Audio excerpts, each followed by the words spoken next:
Bom, boa noite a todos e a todas. Estamos aqui aguardando o nosso convidado.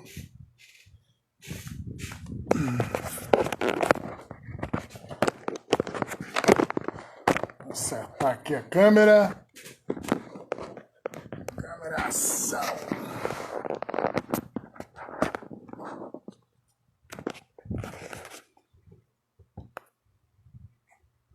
Vamos lá, Zé.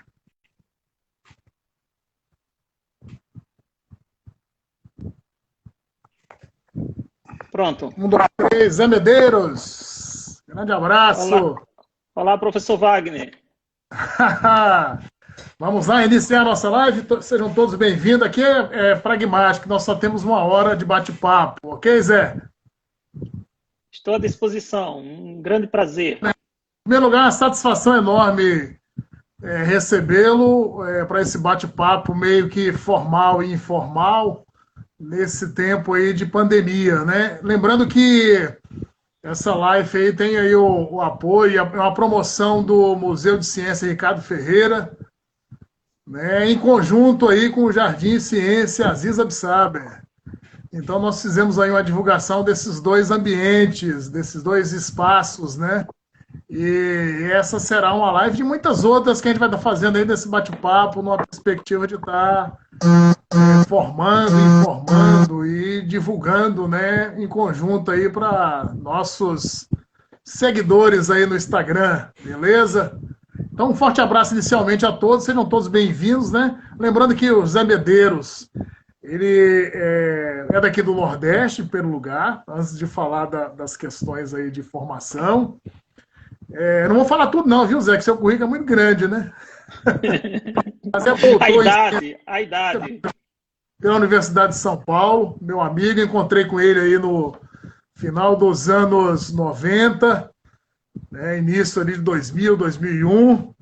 Né, ele é doutor, né, na área de ciência política, graduado em letras, com mestrado também na área, mestrado em comunicação e semiótica, mas é daqui do Rio Grande do Norte, né? Depois vai falar um pouquinho da vida dele aí, então eu acho que é melhor deixar essas honras da casa aí pro seu bate-papo, né, Zé? Ó, já temos aí 9 pessoas, a galera já tá participando aí, Elis Fagner, Damon, né? Meu amigo Marcão aí também vai fazer umas perguntas, a galera do Museu de Ciência Ricardo Ferreira e a galera do Jardim também, viu, Zé? Então agora é com você, hein? Em primeiro lugar, Wagner, um prazer te reencontrar, né? Estar aqui com você. Obrigado pelo convite. Parabéns pela iniciativa, né? Você é você, o Marcão, né? Que estão sempre juntos aí fazendo trabalhos. Sem dúvida, se inclui entre os principais divulgadores de ciência no Brasil. Eu não tenho dúvida disso. Acompanho o trabalho de vocês há décadas. Não vou falar que são muitas, que é para não pensar que vocês são tão velhos, né? Legal, Mas Zé. percebo esse esforço, né? E temos nos encontrados em vários eventos da Sociedade Brasileira para o Progresso da Ciência há muitos anos, tá? Eu já estou com 51 anos, então os nossos ouvintes dá para ter uma ideia aí. Isso quando eu tinha 30, quando eu tinha menos de 30 já estava fazendo essas coisas, então já é bastante tempo, né? E eu tive o prazer de estudar, de fazer um curso de divulgação científica no José Reis, na Universidade de São Paulo, onde nós tivemos professores excelentes, né? Como o professor Aziz Absaber, o Clodoaldo Pavan, que são grandes nomes da ciência no Brasil, a própria professora Glória Klein, né? Que hoje esse pessoal já não está conosco, né? Já cumpriu sua passagem aqui na Terra, mas deixaram grandes ensinamentos para todos nós, né? E agora, apesar de eu estar aqui na China, tenho aí no Brasil, junto com a minha família, numa comunidade chamada Canabrava, que é um distrito do município de Pureza, fica mais ou menos 95 quilômetros de Natal. Nós temos lá o Jardim Ciências Aziz Absaber, é um esforço conjunto com toda a família, principalmente da minha irmã Maria Aparecida, que é quem vive lá, com as suas filhas, né, com a Danila, a Camila e a Gabriela, que tem cuidado assim deste deste projeto, digamos assim. Não é mais um projeto, já é uma realidade. É um espaço familiar aberto à comunidade e dentro desse espaço, uma das linhas de atuação desse espaço é a educação e a divulgação científica, a divulgação do conhecimento, sem dúvida. E sobre a minha pessoa, eu nasci aí no Rio Grande do Norte, né? Eu sou um potiguar, e comecei a andar no mundo desde cedo, fui andando.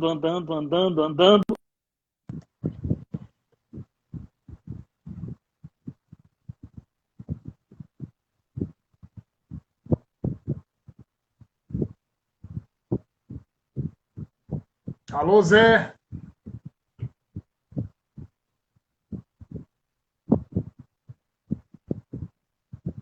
Estamos com um probleminha aí de conexão, mas estamos aguardando aí o retornar.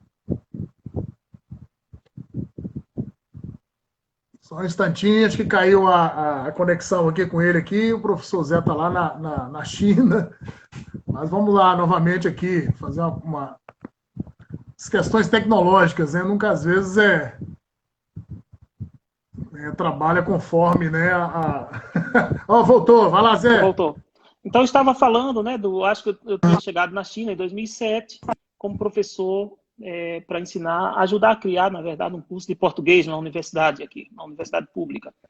E eu tive a sorte de morar no centro histórico, assim, mais tradicional da China, que é Xi'an, né, que foi onde se deu a união do Império, a unidade do Império. Isso nós estamos falando de 2020 antes de Cristo, ou seja, mais de 2000 anos. E eu ajudei a criar outro curso de português numa outra universidade, desta vez uma universidade particular.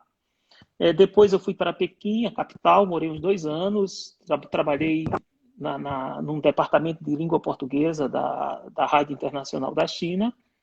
E faz 5 anos que eu vim para essa cidade, Hangzhou, que é uma cidade próxima a Xangai, e sou professor de português aqui. Há 5 anos que eu trabalho aqui nessa universidade, professor de cultura, língua portuguesa, história, né, do Brasil. Casei faz também 5 anos, justamente eu mudei para cá porque eu casei, encontrei finalmente, depois de tanto tempo solteiro, né, eu consegui encontrar a minha esposa, que é chinesa, e que mora aqui numa cidade ao lado, a 60 quilômetros de Hangzhou. E é isso um pouco o meu percurso, né? Como dizia Luiz Gonzaga, né? Ando no matulão procurando histórias para quem sabe depois estar lá numa rede, no Jardim Ciência ou em algum espaço para contar histórias para aquelas pessoas que se aproximarem de mim, né? É um pouco grande Luiz Gonzaga. E a gente aqui, né, nas imediações da Serra do Navio, próximo ao rio Pajeú, que deságua no São Francisco, né? Então você está aí, você está agora em que lugar? Em Petrolina, estou em Petrolina. Você está em Petrolina, tá?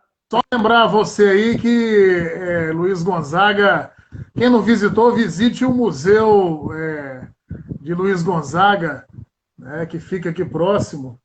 E é um museu muito legal, né? E lá você tem a oportunidade de bater papo lá com o vaqueiro, bater um papo lá com a empregada do Luiz Gonzaga, né? São verdadeiros monitores que vivenciaram com o Luiz Gonzaga, com o rei do Baião. Ô, Wagner, eu vou te propor uma coisa aqui ao vivo, porque ao vivo fica o compromisso das testemunhas que estão aí. Vamos, quando passar essa crise de coronavírus, quando eu voltar ao Brasil, vamos combinar uma visita do Jardim Ciência e dos amigos que estão assistindo aí, se quiserem também, para a gente fazer uma visita a essa região e visitar o Museu Luiz Gonzaga. Talvez alguns professores lá do interior de Canabrava, organizar entre o próprio, né, os nossos 2 centros, nossos 2 museus, uma atividade com esse objetivo, né? Conhecer um pouco. Tá feito o convite, tá bom? Na verdade, tem muitas localidades bonitas, né? Na realidade, o museu fica aqui em mas Exu, na entrada de Exu. concretamente a gente escolhe um ponto, depois estende outros. Beleza, Tá beleza, certo? Zé. Isso é chinês, tá? Isso é a forma chinesa de agir. Porque a forma brasileira é que começa a pensar que existem muitos e não direciona a ação. Então a gente direciona a ação e, claro, a gente pode visitar o mestre Vitorino, que fez aqueles bonecos de barro lá e outras coisas, né, que tem no meio do caminho. Claro. Então, o tema aí, Zé já entrou aí, é essa questão aí da. Nossa temática é sempre a educação, né? E essas relações aí China-Brasil, né? Em tempo de Covid-19, né? Então, assim, eu acho que a gente poderia falar numa perspectiva otimista com os aprendizados, né? Com a aprendizagem que que a pandemia, que essa problemática sanitária mundial, né, vem nos educar, né, enquanto ser humano, né, e isso é muito importante do ponto de vista da reflexão, tanto da saúde, quanto da economia, quanto da política, quanto também da geografia, da história. Eu acho que o ser humano está passando por um momento de muita aprendizagem, de muita reflexão, né? E tá me ouvindo, Zé? Tá tranquilo aí? E a gente não sabe em que vai descambar tudo isso, né? Eu acho que tudo vai ser diferente. Daqui para frente, tudo vai ser diferente.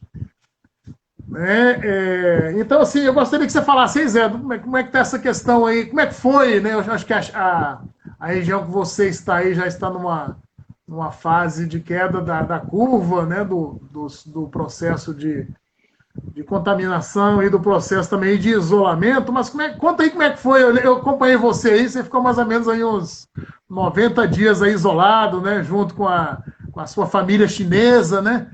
Acompanhei você pelo Facebook, mais aí algumas fotografias e um pouco da sua relação cotidiana aí enquanto professor, enquanto cidadão, enquanto família, aí na China, né? E agora a coisa chega com maior velocidade, com maior incidência, né, aqui no Brasil, né? Então fala um pouco. Em primeiro lugar, né, sobre a situação aqui na China, nós, por enquanto, porque esse vírus ele tem uma trajetória completamente diferente dos anteriores, né? Talvez, pelo menos os mais recentes, esses vírus de gripe, essas coisas mais normal, ele não é normal até pela velocidade que se espalha, né? Ele não é normal a forma que ele ataca, né? Grupos de pessoas. Então, ele é tão fora da curva da normalidade que ele paralisou o mundo. Então, não precisa argumento maior do que este. Ele simplesmente paralisou o mundo. E ele não paralisou por medo. Ele paralisou porque ele ataca de forma muito forte. Aqui na China, todo mundo sabe, né, que o primeiro epicentro, que agora já tivemos outros, tivemos na Itália, né? Estamos tendo o epicentro, agora está nos Estados Unidos. O primeiro epicentro foi aqui na China, na cidade de Wuhan, uns 600 quilômetros de onde eu estou. Fica perto, né? Uns 600 quilômetros de onde eu estou. Isso. A China, ele é um bom país para se estudar, para que o Brasil estude. Melhor do que a Itália, inclusive. Melhor do que a Espanha e melhor do que a Europa. Por quê? Porque é um país de dimensão continental. Então, eu tenho acompanhado aí no Brasil, depois a gente vai entrar no detalhe, mas aqui na China,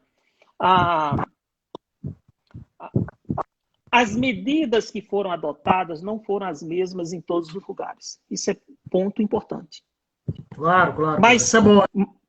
Mas não foram decididas por achismo. E não foram decididas por interesses que transcendem o combate à epidemia. Primeiro ponto. Ciência, Então, né? Evidências, né? digamos assim, porque a própria ciência não pode ser vista como não pode ser. Nós temos que ter cuidado com a palavra ciência, né? Porque Claro, mesmo claro. entre os cientistas, nós temos posições divergentes. E não como dogma, né? Não pode ser vista como dogma. Essa palavra que eu já tinha esquecido aqui no português. Obrigado. Então, não pode ser vista como um dogma. Mas não pode deixar de ser ouvida. Então, o que foi que um grupo de cientistas, né, começou a liderar o processo, e isso foi decisivo para controle da epidemia aqui, eles perceberam logo de imediato que se não fechassem a cidade de Wuhan, nós iríamos ter várias Wuhans dentro da cidade chinesa. Entendi. Então, Perfeito. no dia 22 de janeiro, 23, eu acho que foi no dia 22, eles decidiram fechar.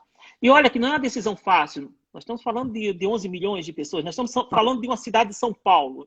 Imagine que se a medida fosse aí no Brasil, o que é que teria sido feito? Fecha São Paulo. Não sai ninguém de São Paulo, da cidade de São Paulo para o interior de São Paulo. Não sai ninguém de São Paulo para o resto do Brasil. Teria sido mais ou menos isso. Tá? Só para o brasileiro ter uma ideia do que foi. E com isso, não se fechou as outras partes.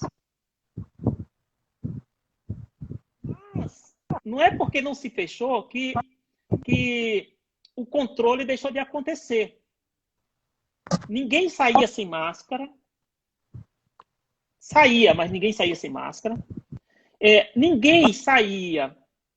Por exemplo, se acontecesse um caso aqui num bairro, aqui, inclusive na cidade que eu estou, aconteceu, em alguns bairros começaram a ter uns prédios, uns casos, já fechava aquela área, mas não fechava a cidade inteira. Isso é muita sabedoria. Mas não é só sabedoria, é decisão inteligente. Mas você só toma decisão inteligente se você tiver informação. Então, o que está acontecendo no Brasil, mesmo no estados como São Paulo, é muito mais discurso político do que ação concreta para resolver o problema. Então, no Brasil se colocou uma discussão se isola ou se não isola. Isso na prática não significa nada. Tem que se isolar, sim. Mas aí você tem que ter informações para o acompanhamento desse isolamento. Foi o caso Não chinês. dá para jogar na escuridão, né? Você tomar decisão. Não pode tomar decisão na escuridão. Então, por exemplo, por que a China hoje está vendendo equipamentos de saúde para o mundo inteiro, está até compensando as perdas econômicas, né? Está liderando esse processo? Porque ela foi inteligente. Ela não parou a economia. Você entendeu? Não há contradição. Sim. Agora também não é correto o discurso de que tem que todo mundo sair e trabalhar porque não pode parar. Esse discurso também é falso. Não é falso, ele é ignorante. Ele é um discurso sem base científica, sem base na realidade dos dados. Tanto um quanto o outro. Então nós estamos com dois discursos em disputa no Brasil, nenhum amparado por informações, por dados. Né? Legal. E eu acho que é essa a diferença da China. Né? Tá legal. Para não ficar um dueto entre a gente. Só para o ouvinte ainda ter uma ideia. Nós estamos falando aqui numa cidade de 30 milhões, um estado de 40 e tantos milhões, mais do que São Paulo, o estado que chama província, né? Zhejiang. Nós tivemos 1.000 e tantos casos, tivemos uma morte. Perfeito. Né? E várias províncias assim. E são populações grandiosas, né? São grandiosas, nem compara com o Brasil. É tanto que eu estou falando, por exemplo, na cidade da minha esposa, que é aqui pertinho, nós tivemos uns 100 casos, talvez não tivemos nenhuma morte. Então, são 5 milhões de pessoas, é quase o quê? Nem sei como estão as populações aí no Brasil, mas é muito maior do que Brasília, né? Muito maior do que Bahia. Brasília tem 3 milhões. Sim, 3 milhões de habitantes. Então nós estamos assim, medidas inteligentes porque se baseia em em informações. Informações multidisciplinar, né? Não a informação multidisciplinar e também, por exemplo, libera o Congresso uma montanha de dinheiro. Mas, legal. ora, precisa focar, por exemplo, na análise de exames, né? Para saber verificar como é que está a incidência da doença, né? Então, é um pouco essa realidade aqui na China. E agora tem um problema, né? Eu acho que a China está jogando com o tempo, porque, segundo as informações aí, as pessoas têm que ter anticorpos. E como vai adquirir o anticorpo? Esse vírus vai permanecer dentro das estruturas, dentro do mundo, vai permanecer. Então, como vamos lidar com ele no próximo ano? Então, a China está jogando para ganhar tempo. Ou seja, não tem vacina, temos que ganhar tempo, né? Então, uma forma da defesa natural é você ter pego o próprio vírus. Então, já fica um pouco com esse defensivo. E eu acho que ela está... Por isso, o controle continua muito rígido. Muito rígido. A questão do rigor é algo imprescindível, né? E os países que não fizeram isso aí de forma rigorosa, como o caso aí da Inglaterra, a própria Itália, né? Região norte da Itália e agora Nova York, né? Eu digo que deu moleza para a questão, né, do vírus nas questões aí de isolamento, né? Agora sim, tem uma galera aí participando, mandar um abraço aí para Clériston, o pessoal Marcão. Olha, e tem aí eu vi que apareceu a Ana Camila, que é a Camila quem cuida do jardim, efetivamente, lá. Assistindo aí, o Ricardo Candarrara, lá de São Paulo, lá do Núcleo Zé Reis, lá, ele é um biólogo e é um cara importante que está trabalhando na parte epidemiológica, mas na área de animais, né? Do município lá de São Paulo, né? Ele fez uma pergunta aí, Zé, como é que está essa relação aí? Deixa eu ver qual foi a pergunta que ele fez. Ele está em São Paulo, né, e fala assim, onde as crianças paulistas estão tendo aula online, né? Isso é um exemplo do fortalecimento da educação? Aí ele coloca uma pergunta, né? Não sei se ele associa essa pergunta é muito interessante. Eu acho que se esse vírus, né, ajudar a nós aí no Brasil. Estou muito preocupado sempre com o Brasil, né? Porque a situação da China é muito boa. Então, apesar de muitas falas que existem aí sobre a China, a situação da China é maravilhosa sobre muitos aspectos, tem alguns problemas, claro. Você está falando aí da primeira, quase que da primeira economia mundial, né? Se não for a primeira, está prestes a ser, né? E mais do que isso, eu acho que que tipo de economia? Não basta ser a primeira. Aí é a diferença. Ela poderia ter sido até a última, mas qual seria o resultado disso no sentido do cuidado do povo? No sentido da educação? Esse é que é o ponto. Ou seja, uma economia voltada para servir ao bem-estar do povo. Então, nós temos uma economia que estava voltada para o supérfluo, para o superficial, esquecendo o essencial. Eu acho que essa grande reflexão vai ser feita. Então, por exemplo, nós estamos já terminando essa fase da revolução da revolução digital, isso já é uma coisa velha, e estamos arranhando. As universidades brasileiras não podem ter discussão quase online porque não estão preparadas.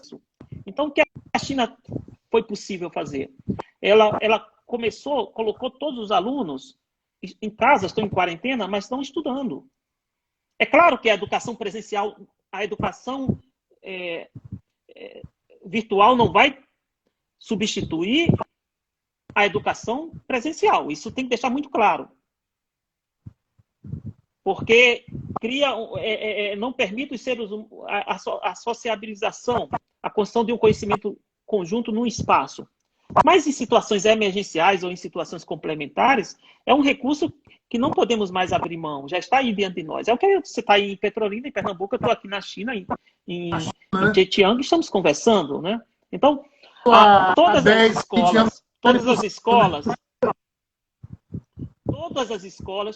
estão tendo aula virtual. As universidades também. Eu sou professor, dou aula por um programa aqui que tem. A qualidade técnica é excelente. Então, eu tenho 22 alunos numa turma, tenho 20 outros alunos, ou tantos alunos na outra turma. Eu posso escutá-los bem, posso passar o PPT, posso passar o vídeo. Enfim, permite Vocês uma estão aí, boa aula e uma estão interatividade. aqui em fase de isolamento, né, Zé?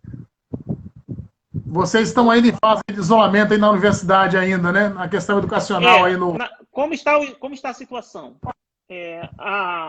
As escolas, ensino fundamental e ensino médio, ainda não voltaram, mas já estão, algumas já começaram a voltar. Em algumas províncias já voltaram e outras, essa semana, próxima semana, vão estar voltando.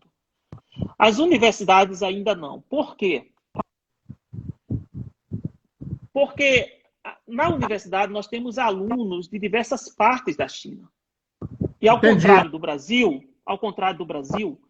todos os alunos numa universidade chinesa vivem dentro da universidade. Entendi. É bem diferente o sistema chinês.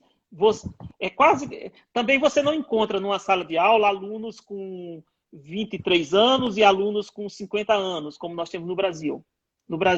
Aqui é quase como uma produção em série. Todos têm de 20 a 22, 20 a 23, enfim. E de várias etnias. Bom, de várias etnias. Essa questão étnica. Não, de várias partes da China, porque de várias partes, como no Brasil também, agora, né? Você faz o Enem e vai estudar em diversas partes. Por exemplo, a Camila fez o Enem e foi estudar lá em Caraúbas, essa minha sobrinha que está aí agora participando, que é lá do Jardim Ciência. Então, só que na China todos vivem dentro da universidade. Esse é o ponto. Então, imagine que se você tiver um caso, só um caso, já é um problema muito grande. Então, a China está sendo muito prudente. Ela controlou o vírus, mas ela está abrindo assim gradualmente. As fábricas, essa parte da economia está toda começou a funcionar primeiro. Mas mesmo eu tenho um amigo que tem uma fábrica um amigo brasileiro que tem uma fábrica na China. Eu fui até visitar essa fábrica. Ele produz sapatos. E ele mandou-me umas fotos. Todo o procedimento de higienização, de máscara dos trabalhadores, né? Tudo feito muito rigorosamente desde que você chega na fábrica. E aquilo sendo informado a uma comissão lá da cidade, todas as fábricas, isso, porque se tiver um caso, então aquela produção vai ser paralisada ali, né? No caso daquela fábrica, mas não um todo, né? Então, está sendo... Mas isso é uma norma... A China está... É uma norma da vigilância sanitária ou é uma norma da própria empresa? Como é que é essa questão aí? Não, são as orientações gerais, aí é interessante. São as orientações gerais e a aplicação é de acordo com a realidade particular. Entendi. E aí talvez seja o mal do Brasil, quer encontrar a panaceia para todo, né? Você tem uma realidade lá no interior, não sei de onde, né? Por exemplo, São Gabriel da Cachoeira. Então, como é que lida ali é diferente. Né? E essa questão da disparidade, da diversidade da saúde do SUS brasileiro, né? Do SUS e da rede particular. Por exemplo, no estado do Piauí, nós temos 230 UTIs, né? Opa, caiu de novo aí. Tá com problema de conexão. Deixa ele entrar aí para a gente reiniciar aí no caso aí a discussão. O Zé, problema de conexão. Dessas informações, saiu de novo. Deixa ele entrar aqui para a gente dar um ok aqui. Faz parte. As questões técnicas, né? Nem sempre o mundo virtual aqui é perfeito. Tem as perguntas aí do Marcos Ribeiro. Depois eu vou pegar esse vídeo, vou salvar aqui no Facebook. E as perguntas do Zé, as perguntas que são direcionadas aí para o Zé e para a gente aqui, a gente vai tentar responder na medida do possível, né? Peraí, ele entrou novamente, um momento. As questões de conexão. Então, a ideia é fazer essa discussão aí, né, de temas relacionados ao Covid-19, né, nesse momento. Então, vamos lá, deixa eu colocar aqui ele novamente. Opa! Peraí, Zé.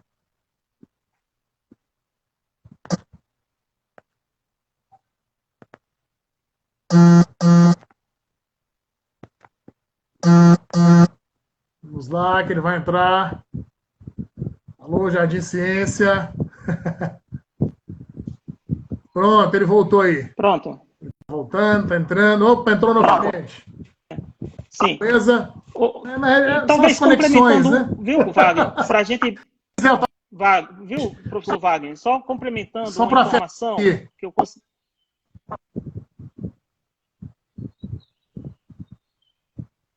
Só para fechar essa parte de China, de como enfrentou essa situação, aqui foi decretado como uma guerra popular. Isso é importantíssimo. É um conceito que não temos no Brasil. Então, quando fala que é guerra popular contra o coronavírus, é justamente uma batalha da população. Ou seja, não é mais governo. O governo é um coordenador. Entendi. Guerra popular, né? Legal, é o termo. Até anotei aqui. É um conceito. E não é um conceito abstrato. É um conceito concreto que significa ações objetivas. Isso é importante. Não é uma palavra de ordem. Significa mobilização, por exemplo, quarteirão a quarteirão, né? Controle nas entradas dos prédios, também uma espécie de uma mais solidariedade, né, também entre a própria população. Então, todos ajudando no combate, de forma organizada, não espontânea, sabendo o seu papel na guerra. Entendi, então, é um processo educacional, né? É educacional grandioso, por exemplo. Então, aqueles soldados que podem contribuir ficando em casa, contribuem ficando em casa. Aqueles soldados que podem contribuir plantando verdura, contribuem plantando verdura. Aqueles que podem contribuir fazendo a fábrica para que a economia não quebrar, contribuem fazendo a fábrica girar. Aqueles que querem fazer o transporte, da mesma forma. Por exemplo, eu não sei se aí as companhias de telefonia, mas aqui as companhias de telefonia doaram vários megas, gigas, gratuito para a população. Esses canais de televisão, esses canais que você assina, tipo a Netflix da vida, esses chineses, aqueles que você tinha que pagar para poder ter acesso, todos liberaram o conteúdo gratuitamente. Entendi. Né? Então veja que foi aqueles que cobravam aluguel deixaram de cobrar.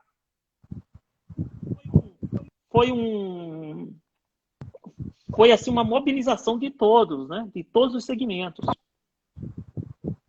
Aqui no Brasil, né? Quem a gente vem acompanhando aí pelos jornais, você teve inicialmente uma grande ajuda aos bancos, né?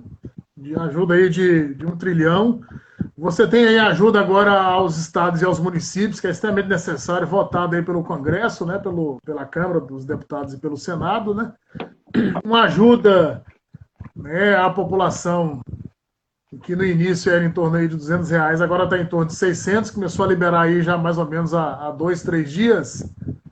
Né? Então, assim, mas assim, há uma enorme preocupação. Eu tenho alguns colegas que estão já perdendo emprego, alguns colegas microempresários que estão preocupados, porque já tem aí, na Bahia, por exemplo, a gente nós iniciamos agora, já está fazendo hoje 30 dias, né, do processo inicial, né, de isolamento. Então, você tem aí várias pessoas já passando, né, por problemas, ou seja, a questão do isolamento e do fechamento já interferindo na questão econômica, né, das famílias e das empresas. E nenhum tipo de sinalização, de forma muito superficial e não muito concreta, de ajuda por parte, né, do governo, né, a esses setores que eu estou te falando, né, muito na promessa, mas a nível pragmático ainda não desencadeou.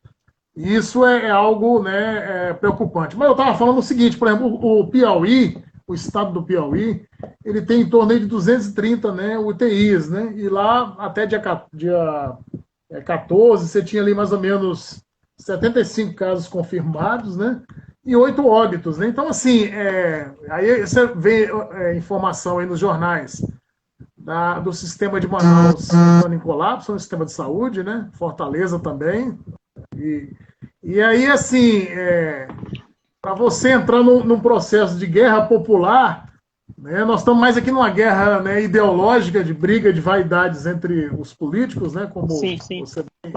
Nós estamos falando hoje aí com a demissão do ministro da Saúde, né? Hoje aqui, há horas atrás aí, né, você teve um anúncio aí da saída do ministro da Saúde, né? E agora você vai ter toda uma polêmica no ar aí, né, para tentar resolver e equacionar, né, o problema. Então nós estamos enfrentando uma guerra, é uma guerra mesmo, né? Mas essa guerra ainda ela não é popular, né, aqui no Brasil. Né? Então, acho que... Wagner, eu acho que pela realidade chinesa, primeiro que o conceito aqui é muito preciso, ele não é uma palavra de ordem, esse é o primeiro ponto, ele significa uma ação objetiva das pessoas. Tá? Então, e não é o povo que declara essa guerra. Né? O próprio governo, né? Claro que a sociedade aqui ela é bem estruturada, né? Controlada, é um padrão diferente do nosso. Claro. Mas primeiro isso. Mas no Brasil, eu penso que é o seguinte, existe um distanciamento. Eu sou um brasileiro que estou fora, mas acompanho muito o Brasil. Né? O Brasil vive em mim. Existe um distanciamento muito grande da sociedade civil e das estruturas, das instituições políticas. Existe sem contar a guerra política por interesses, né? Então, mesmo quando um governante às vezes faz uma palavra, é necessário isolar para não pegar o vírus, que está corretíssimo, ele não está sendo leal. Ele não está sendo leal porque ele está falando palavras gerais sem pontuar as questões objetivas a serem enfrentadas. Então, porque o cálculo dele é um cálculo da disputa política. Então, na minha opinião, e aí eu estou sentindo muita falta no Brasil de termos um sistema de universidades que ajude o povo. Porque é o papel da ciência. Então, as universidades públicas agora no Brasil, que estão sofrendo com esse governo, que estão sob ataque desse governo, esse seria um momento fantástico para os reitores estarem liderando, puxando movimentos com cientistas para orientar o povo, para analisar a situação real de cada parte, para contribuir, para elevar o nível de educação do povo, de educação científica do povo, e digamos assim, como se fosse estar junto do lado do povo, no sentido, olha, se estamos abandonados por governo, mas entre nós o povo, nós vamos criar uma corrente de solidariedade, mas com base em informações, e o povo não tem como levantar essas informações. Aí as universidades poderiam contribuir com isso. Né? Então, eu estou vendo, eu estou sendo crítico. Claro, não. Eu acho que você fazer propaganda das universidades somente em transformar álcool 100 em álcool 70 e álcool em gel é algo muito incipiente, né? Eu acho que a universidade... Eu acho que é necessário. Eu acho que é um ponto. Claro, tá, eu acho que estão contribuindo de forma muito expressiva, né, com essa questão aí dos testes e com essa questão aí dos fármacos, né, que é algo... Porque as universidades, por exemplo, há um aporte muito grande de recursos do povo brasileiro para as universidades. Precisa ter mais. As universidades são muito sucateadas, precisam mais recursos. Mas, neste momento em que o povo está um pouco sendo machucado por uma disputa política intensa, né?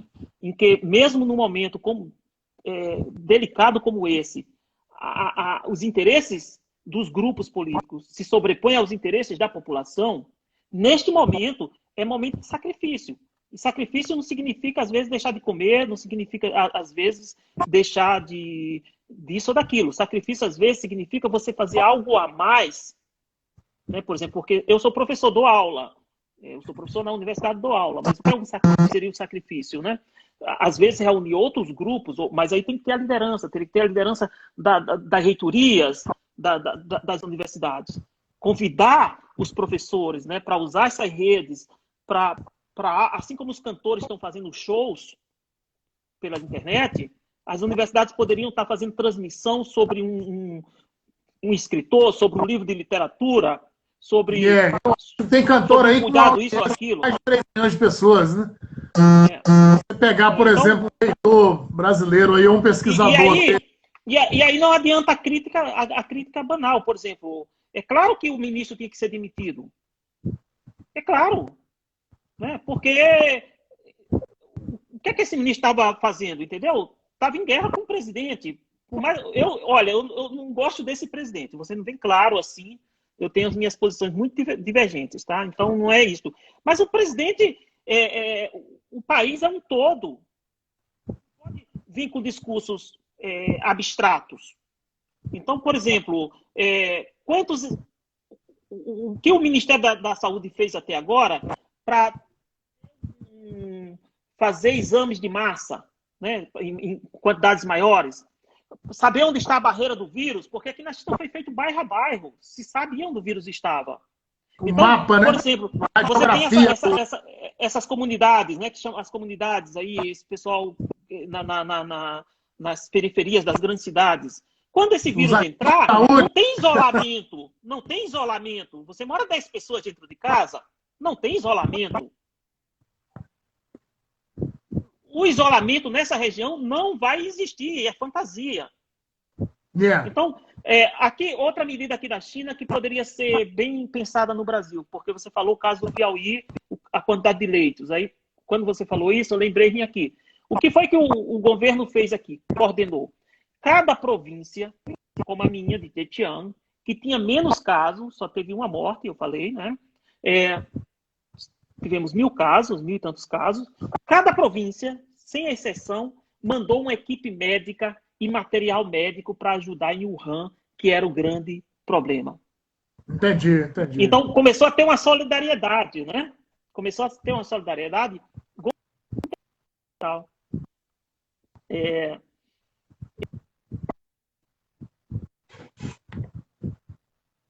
Voltando? Tá voltando, tá beleza. Ok, voltou. Né? Voltando. Então, esse foi um diferencial. Eu penso, e para isso você só faz se tiver coordenação. Por exemplo, nós temos 100 leitos num ponto. Se nós temos um avião da FAB, pode pegar uns casos de paciente mais e levar para ali. Isso não é um problema. Né? O problema é a coordenação, né? É o querer atingir aquilo. Então, assim, a minha recomendação, se é que eu posso recomendar alguma coisa, eu nem recomendo nada para ninguém, nem para mim mesmo, mas assim, primeiro que as pessoas procurem elas por si próprias, em solidariedade, em conversa com os outros, perceber a gravidade da situação, não se expor. Então, quanto menos pessoas contaminadas, mais seguro, é melhor para nós. Mas também não podemos ter a ilusão... Por exemplo, a China tem uma característica que o Brasil não tem. A China tem poupança. Então, a China aguentaria 6 meses, 1 ano, sem as pessoas sair e sem o país funcionar, e ela não quebraria. O Brasil não é igual. Tá certo? Não é igual. Apesar do Brasil ser um dos maiores produtores de alimentos do mundo, nós temos mais de 50 milhões de pessoas no Brasil vivendo quase na situação de pobreza extrema. Pobreza. Então, é uma situação diferente. Então, não evitar esses discursos extremistas, seja de um lado, seja do outro. Né? Porque no caos evita isso, tem que ser o raciocínio, né? E com recurso. A solidariedade entre o povo é essencial. A solidariedade entre o povo. Agora não é momento de posição política. Agora é momento de nós, povo, procurarmos nos salvar. E uma coisa é certa, é o povo brasileiro o mais sofrido que vai sofrer, que já é sofrido, que sofre o impacto maior. No caso, a sua experiência de forma muito instantânea, né, aí na China, de ter vivenciado todas essas situações, né, de isolamento, de fechamento, de mudança comportamental, né, das pessoas. A minha tese, eu também nem sei se eu estou certo também, eu digo que a gente nós não seremos os mesmos, né, a nível comportamental, a nível social, né, no pós-pandemia ou até no processo de abertura, né? Eu fico imaginando assim como é que vão ficar essa questão dos museus de ciência, né? Os museus, os teatros, né? Os cinemas, o lugar onde você bate o futebol, o baba, né? Onde joga a pelada, o lugar onde toma banho de rio, o lugar onde você frequenta do ponto de vista as igrejas, né? As praças, os shows, né? Que acontece aqui muito, o forró aqui no Nordeste, né? Então nós temos aí por exemplo, todos os forrós daqui do entorno daqui de Petrolina foram cancelados, né? Será que realmente serão cancelados? Aí, será que nós vamos entrar aí na guerra popular? Peraí, realmente tem que ter um distanciamento e cada um agora vai ter que dançar o forró, né? Sozinho. Eu né? acho que o essencial, tem que diferenciar o que é essencial para a sobrevivência do que não é essencial. O primeiro ponto é este. Por exemplo, produção de alimento para você ter o corpo saudável é essencial. Dançar é essencial para você não ficar tão gordo, mas você pode fazer dentro de casa. Tá certo? Então, ir para a igreja rezar é essencial porque você tem, principalmente para quem tem fé e tem alma e tem essas coisas todas aí, o Brasil tem uma religiosidade muito forte, é essencial. Mas você pode fazer isso dentro de casa. Você pode fazer isso em casa. Claro. Né? Então, agora, por exemplo, você tem uma produção de alimentos, de frutas, de feijão, disso e aquilo, e ter um caminhão levando na estrada para aquilo chegar no outro, isso é essencial, senão a cidade seca. Sim. Tá certo? Então, isso...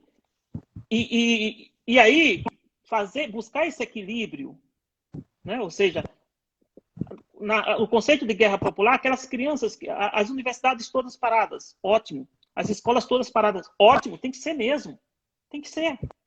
Agora, não significa, porque estão paradas, que você não possa, inclusive, ter uma oportunidade de ouro para discussões de outros temas, inclusive para elevação do nível cultural. Ou tipo, imagine que o Ministério da Educação, ou as secretarias de educação do Estado, ou as secretarias de educação do município, elas decidissem reunir os alunos por uma rede, né, por um canal aí, e vamos ler um livro X. Vamos ler Meu Pé de Laranja Lima, e trazer os especialistas. Aliás, Meu Pé de Laranja Lima, traduzido para o chinês, eu tenho aqui na minha biblioteca. Aqui. Maravilha. É um dos livros, né? Mas Ana Maria Machado, Maria Clara Machado. Aqui na China já foi vendido mais de 350 mil exemplares na última vez que a professora que traduziu falou comigo. Então, olha, né? Isso, sei lá, para uma turma do ensino médio, Machado de Assis, né? Ou até um clássico diferente, tipo um clássico russo, um Dostoiévski, sei lá, ou uma leitura comentada de As Armas e os Barões Assinalados, que da ocidental praia lusitana, por mares nunca dantes navegados, passar ainda além da Taprobana, né? O Lusíadas do Brasil está iniciando. Outra coisa, né? A ciência, ou mundo virtual. O funcionamento do corpo, enfim. Ou seja, ajudar a população que está em casa a também conhecer o Brasil, pensar o Brasil, saber sobre os biomas, né? Porque o grande problema do Brasil é que o brasileiro não se apropriou do Brasil.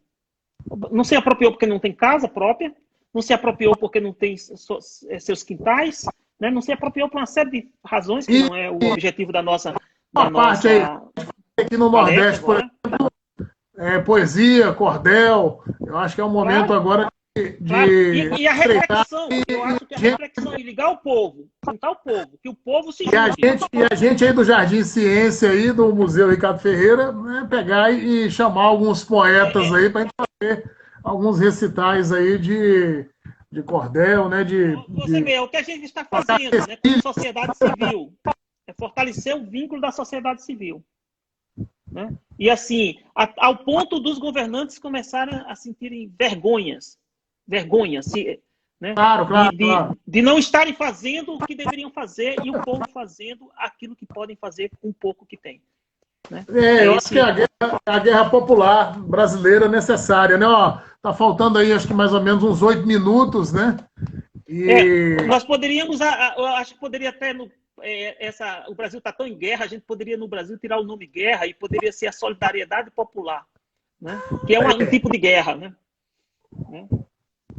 A solidariedade popular e aproveitar este momento para estudar mais, para pensar, né? Para ser solidário. Solidário das diversas formas. Às vezes eu sou solidário sem falar uma palavra, ficando dentro de casa, se eu posso ficar. A saída está no povo, a saída está na divulgação científica, a saída realmente está aí nessa conexão. E tem muitos professores aí assistindo aí a live aí, a gente vai disponibilizar, né, no Facebook, e Zé vai dar uma olhadinha lá nas perguntas, né, depois eu vou colocar as perguntas lá, e de certa forma tentar responder, né, então acho que esse foi o primeiro bate-papo, viu, Zé? Depois a gente pode pegar umas temáticas mais assim direcionadas, esse focando muito na questão Próxima semana podemos fazer uma conversa específica sobre um ponto. Isso. Abrir mesmo esse bate-papo sobre a experiência chinesa, né, perante ao Covid-19, né? Então é um momento especial, né? É um prazer enorme. Tem tanta coisa para conversar aqui. E a interação das pessoas que estão aí, eu estou vendo assim, os comentários, né? Por exemplo, como estão aí. A Danila, aliás, a Danila também é minha sobrinha, olha. Legal, está aí. A futura geógrafa, né? Aí do Jardim. Eu acho que ela coloca bem isso, não tem planejamento, né? E não existe alternativa. E a briga de ego político. E aí, é o seguinte, agora, né, Danila, isso é perfeito que você coloca, só que eu vou fazer uma provocaçãozinha. Nós vamos ter que sair deste momento da constatação, é isso mesmo, temos que constatar, é o primeiro passo, mas aí, diante dessa situação, nós vamos ter que ir para um segundo passo. Como é que nós criamos resistência, não resistência, antídotos, né? Sei lá a palavra, como vacinas. E aí é a solidariedade popular, é juntar o conhecimento, juntar pessoas, né, como nós, como tantos milhares no Brasil, com respeito inclusive às posições políticas, respeito a qualquer outra coisa, a gente a gente desenvolver ações que contribuam para a saúde mental, né, e a saúde material também do nosso povo. Dando sempre um alô aí para a galera aí, né? Isabel, pessoal, Kátia. Olha, Isabela, enfim, vocês todos que estão aí, obrigado, né, por estar conosco, assim. Eu sou como bom nordestino, gosto muito de conversar. Então, e que horas estão aí na China aí, Zé? Você já está aí amanhã, né? Hoje aqui você... Aqui eu tive que levantar às 6 horas, agora aqui já é o quê? Aqui são 8h30 quase, né? 8h20. 11 horas, né? 11 horas. Aí é 11, mas aqui é 8h20. Né? São 11 horas de diferença. Aqui são... Aí vocês são quase 9 horas, aqui são quase... Não, aí são quase 10, né? Sei lá. Mas gostei de estar utilizando aí, no caso, o Instagram. A gente pode marcar depois outras aí. Acho que incentivar também o pessoal aí do Jardim Ciência.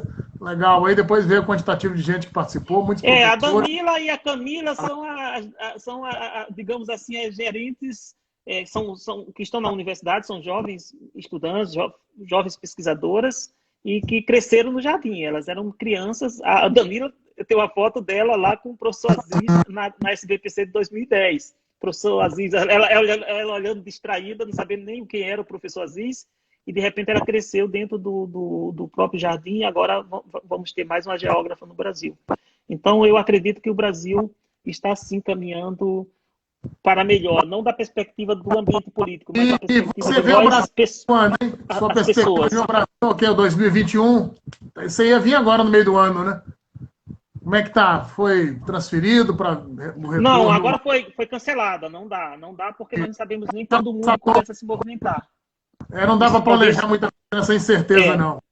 No próximo ano, nós podemos ir ao Brasil, posso fazer o evento no Jardim, e todos que estão aqui já estão convidados a participar, e fazer essa visita lá a Petrolina, conhecer a região, levar pessoas do Jardim Ciência, e fazer o primeiro encontro presencial do Museu Mário Ferreira e do Jardim Ciências de Abissado. Isso. Só com presencial. Ricardo Ferreira. Ricardo Ferreira, aliás. Ricardo é um grande cientista brasileiro. Beleza, claro, pernambucano. A gente vai encerrar aqui, José, para o pessoal não ficar aqui na mão, né? Eu vou gravar aqui, tentar colocar aqui na tecnologia aqui do Facebook, para quem quiser depois assistir, né? E depois você também responder as perguntas que o pessoal fez aí. Foi um prazer revê-lo. Um grande abraço, viu? Valeu, então, aí. Um abraço aí. Saúde para todos. Se cuide. Saúde para todos. Abraço, tchau. É seguir. Tchau, tchau.